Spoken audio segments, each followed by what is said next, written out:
Hello, everybody. Thank you for joining us. I'm Brandon Waltons, the managing editor here at Texas Scorecard. And right now we're being joined by State Senator and current candidate for Texas Land Commissioner, Don Buckingham. Senator Buckingham, thank you so much for joining us. It is my pleasure to be here with you today. So for folks who have maybe not been following this race that closely, give people a sense of your background, why you got into the Texas legislature, and why you're now looking at the land office.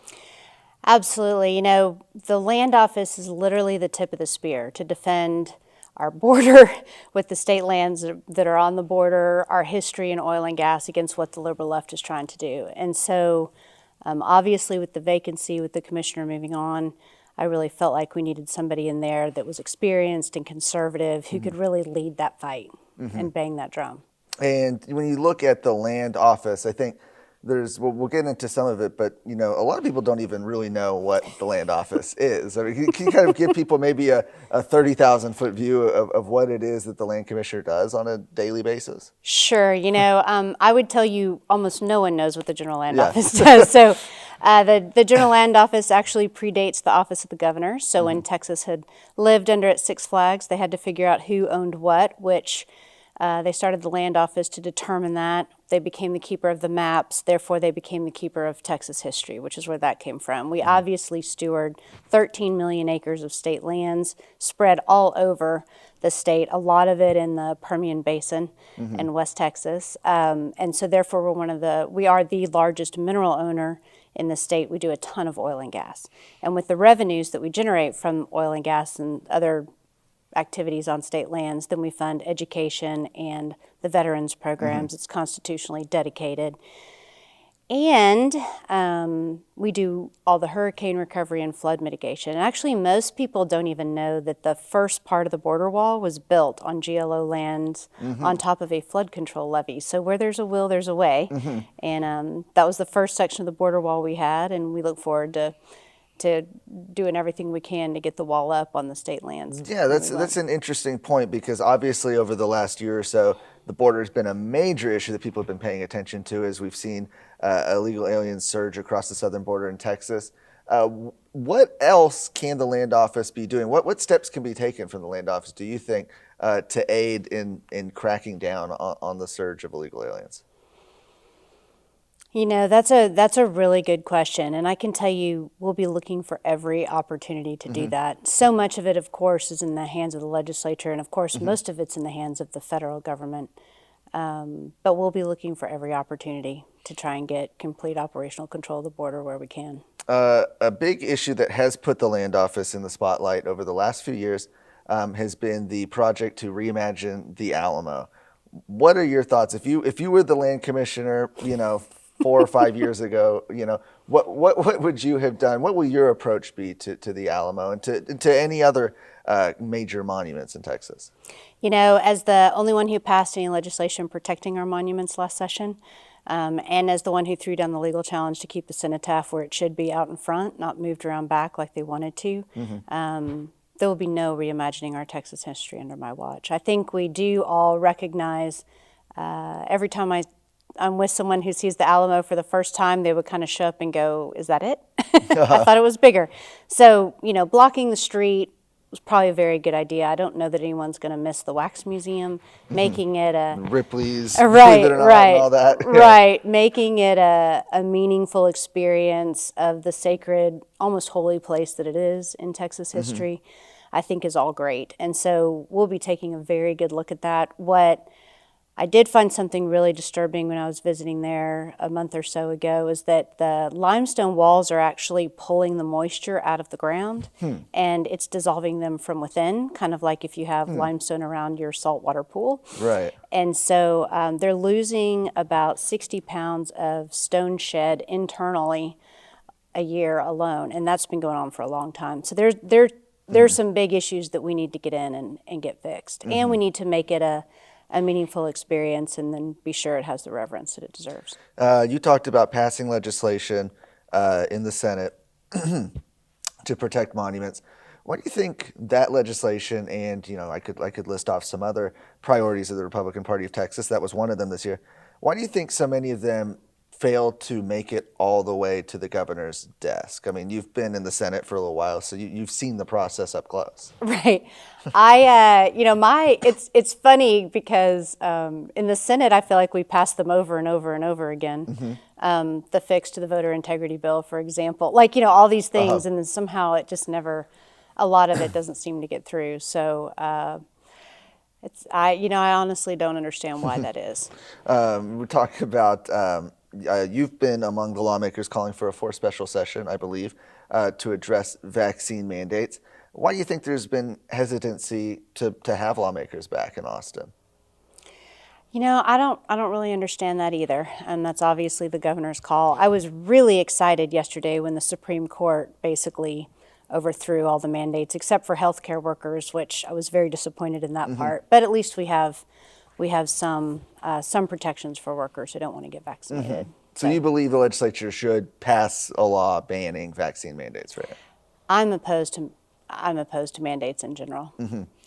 Going back to the land office itself, one of the areas where we often see the land office and see the land commissioner out in front is during natural disasters. We obviously saw it during Hurricane Harvey. Is there anything that you see that the land office could do better, that you would do under your watch to better prepare and better assist during natural disasters? I think with something like a natural disaster, and I grew up on roughly the coast, League City, between Houston and Galveston until I was in about 7th grade, and then lived on Galveston Island for 11 years. So I've kind of been through the hurricane thing a couple times. In fact, I have the desk that was washed down the stairs of my family's home when the 1900 storm surge hit their house. But when you're in the middle of a disaster, help can never come fast enough.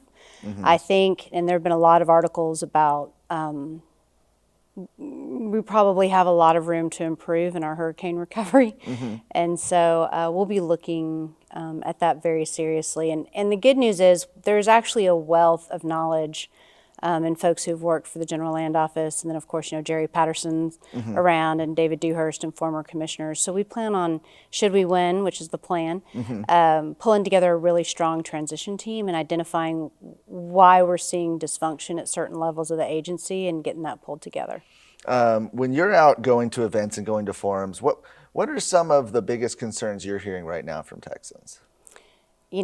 Texans are concerned about this humanitarian crisis that is happening at the border. In fact, it's fascinating to be down in South Texas and in the border region, because I really feel like the Biden administration's policies are, a lot of the folks who've been Democrats their whole life down there, they're angry. And they're telling me, I am not a Democrat anymore, I'm a Republican now, because the Democrats don't obviously care anything about me. And you realize how harmful this open border policy is. It is literally funding the most violent gangs in Texas and the most violent cartels in Mexico, because they're making more money on human trafficking than they are on drugs. And so when you look, you've got all of a sudden the gangs now are coming to drive the people once they get across, and that's why you're seeing a step up in a lot of the violence. And so I mean, it is an absolute disaster. And in the legislature, we were working on everything we could possibly come up with to give law enforcement tools, getting the Texas military down there, increasing the funding. I mean, obviously, we're going to have to keep fighting that fight. And, a lot of that is focused on building the wall. You talked a little bit about that earlier. Obviously, there's the argument from some that, well, there's a lot of land down there that is privately owned and it would have to be taken by eminent domain. What's your opinion on that? Well, I believe the federal government has already taken it by eminent domain. They're currently refusing to give it back, which is hindering some of our ability to build a wall ourselves. They're not going to do it.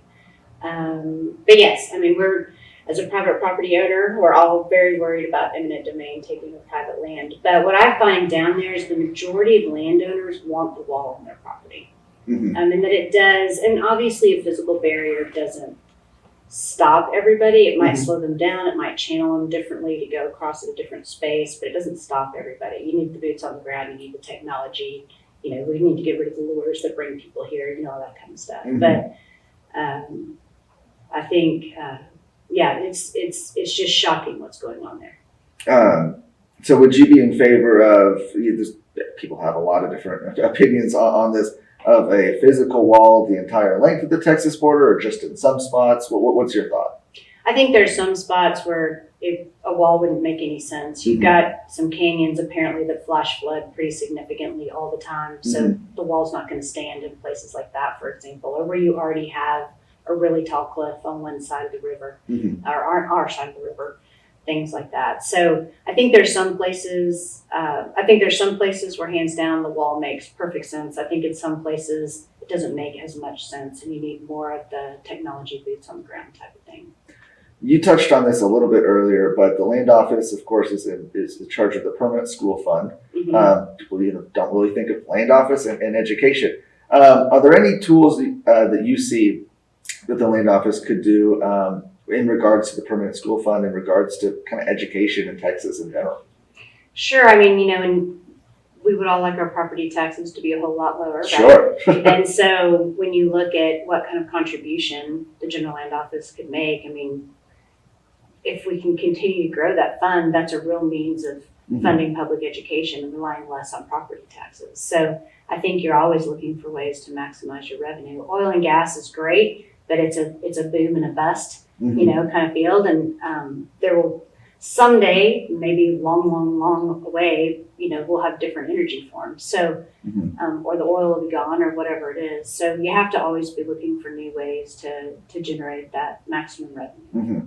I'm glad you mentioned it, property taxes, because this, Texas, we know, is one of the highest property tax burdens of any state.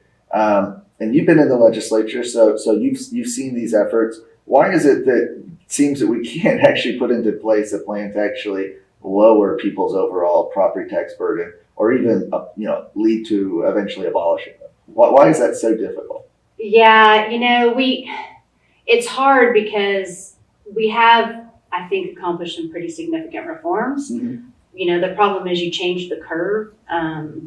We did do some, people's property taxes should be, some people, I have talked to people who their bill has gone down a little bit with the reforms we've made. It tends to be a couple $100s, which translates into billions of dollars in the state budget and increased spending, which is always kind of it's a difficult mesh.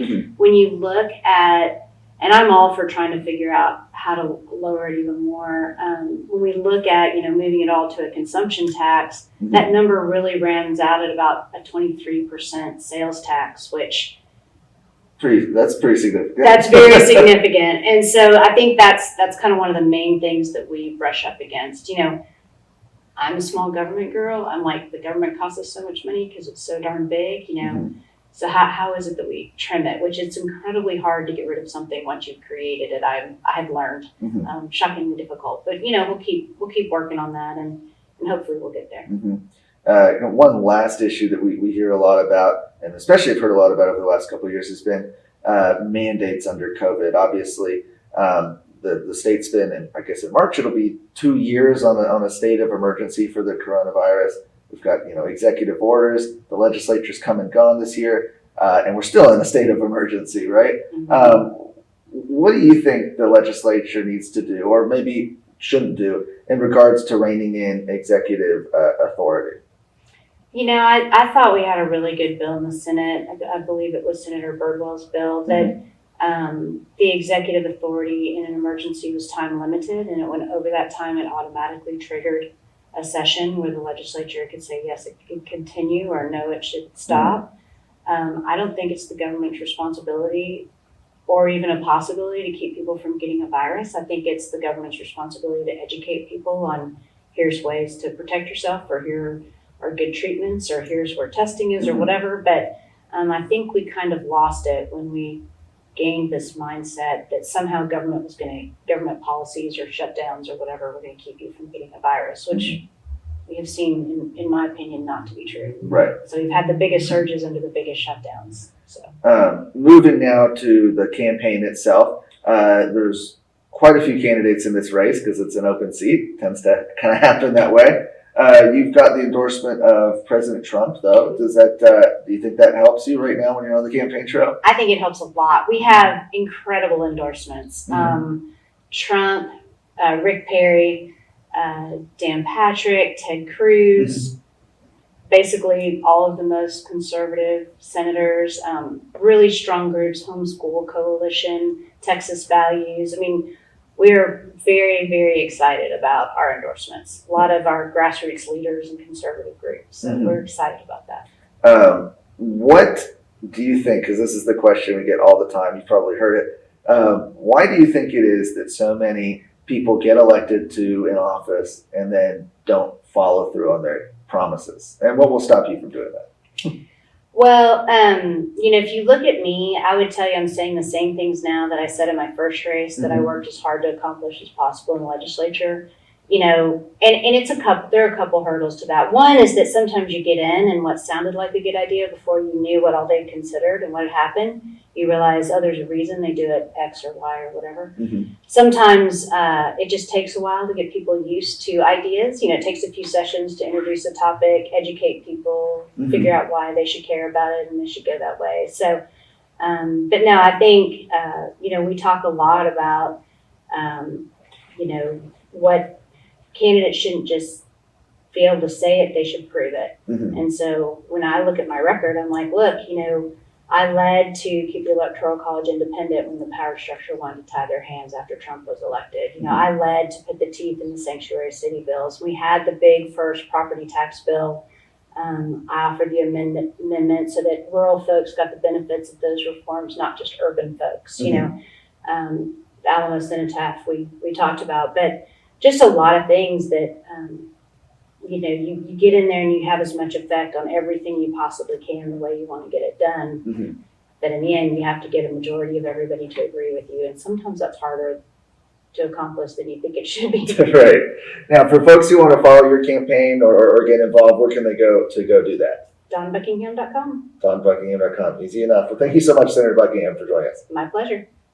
You made it to the end of this video. You're probably one in a million. But since you're here, make sure you go to TexasScorecard.com to find more journalism and commentary, all things pertaining to Texas.